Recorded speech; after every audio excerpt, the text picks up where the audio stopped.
तो अब शुरुआत करते हैं हमारे खास कार्यक्रम आपकी सेहत का।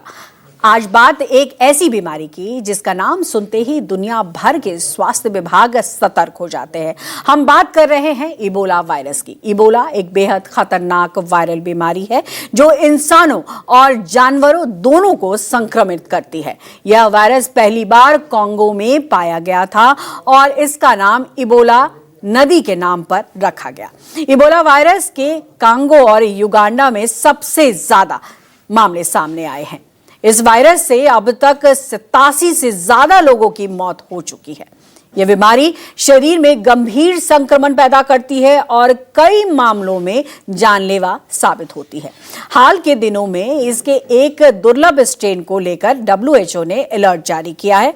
इबोला वायरस को लेकर दुनिया भर में चिंता बढ़ती जा रही है। इबोला के शुरुआती लक्षणों में तेज बुखार, कमजोरी, सिरदर्द, गले में खराश, उल्टी और दस्त शामिल है। गंभीर मामलों में मुंह, नाक और कान, आंख से भी खून आता है, जबकि लीवर और किडनी को भी प्रभावित करता है।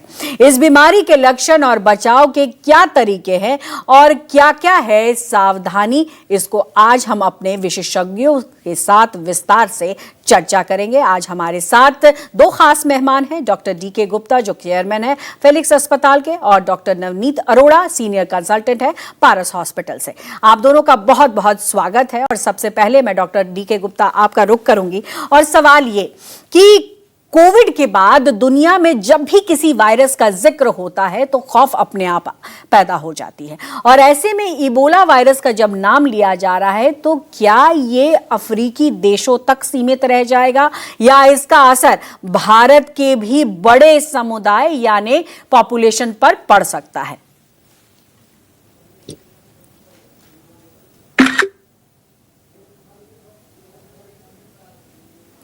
आपकी आवाज डॉक्टर हमें मिल नहीं पा रही है, शायद तकनीकी खराबी की वजह से। अगर आप जी अब आप बोलें डॉक्टर। कि हाईली कॉन्टेजियस बीमारी है और इसको वायरल हेमोरेजिक फीवर भी करता है, जिसको बोलते हैं वायरल हेमोरेजिक फीवर, बिकॉज इससे ईयर, नोज, थ्रोट से ब्लीड हो सकता है, ब्रेन के अंदर ब्लीड हो सकता है।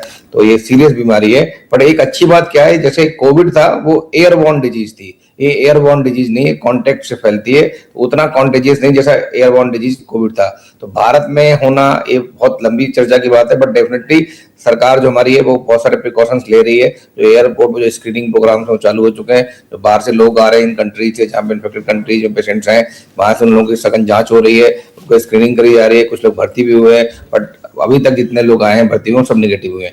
अगर इसकी बात करते हैं तो सबसे पता है कि हमें एजुकेशन देनी, लोगों को अवेयर करना है, लोगों को डराना नहीं है। मतलब कि जो कैसे फैलता है बहुत इंपॉर्टेंट। जैसे बहुत सारे लोगों का मिथ है कि एयरबॉर्न डिजीज है, खांसी जुकाम से फ्लू फैलता है, स्वाइन फ्लू फैलता है, कोविड फैलता है। तो वैसे नहीं फैलता है, ये फैलता है डायरेक्ट बॉडी के जो फ्लूइड्स हैं उनके कॉन्टेक्ट से। बॉडी फ्लूइड्स कौन कौन से होते हैं? सलाइवा है, सीमेन है, ब्लड है, यूरिन है, स्टूल है, फीसिस है। तो अगर उनके कांटेक्ट में आते हो या उनसे कॉन्टामिनेटेड अगर कोई क्लॉथिंग है, कोई बेडशीट है, कोई इक्विपमेंट है या निडल है, उससे फैल सकता है। या कुछ जो इन्फेक्टेड एनिमल्स हैं जैसे बैट्स हैं, मंकीज में फैल सकता है, चिंपैंजी में फैल सकता है, उनके कांटेक्ट में आते हैं तो हो सकता है। नॉर्मली जो बता रहा हूँ, अगर किसी को हिस्ट्री है इस कंट्री में ट्रेवल करने की जहां पे फैला हुआ है, जैसे कांगो की बात कर रहे थे, अगर वहां से कोई आता है तो उसमें 8-10 दिन का इंक्यूबेशन पीरियड होता है। मतलब उस समय पता नहीं लगता, सिम्टम भी कोई नहीं होते हैं। तो अगर उस समय जांच नहीं की गई तो वो बंदा व्यक्ति आके एंटर कर सकता है, इंडिया में भी या कहीं किसी देश में भी, और उसकी जांच बहुत जरूरी है। अगर वो एंटर कर जाएगा, अगर क्लिनिकल सस्पेशन नहीं है, उसमें क्लिनिकल स्क्रीनिंग में मतलब पास हो गया तो फिर दिक्कत हो सकती है। तो फिर हमें जांच करना मतलब कठिन हो सकता है, तब मतलब प्रॉब्लम्स हो सकती हैं। बट सिम्टम जो होते हैं हमारे बहुत कॉमन सिम्टम्स हैं, जैसे किसी भी वायरल फ्लू के सिम्टम्स होते हैं। बिल्कुल, मैं इस पर भी बात करूंगी डॉक्टर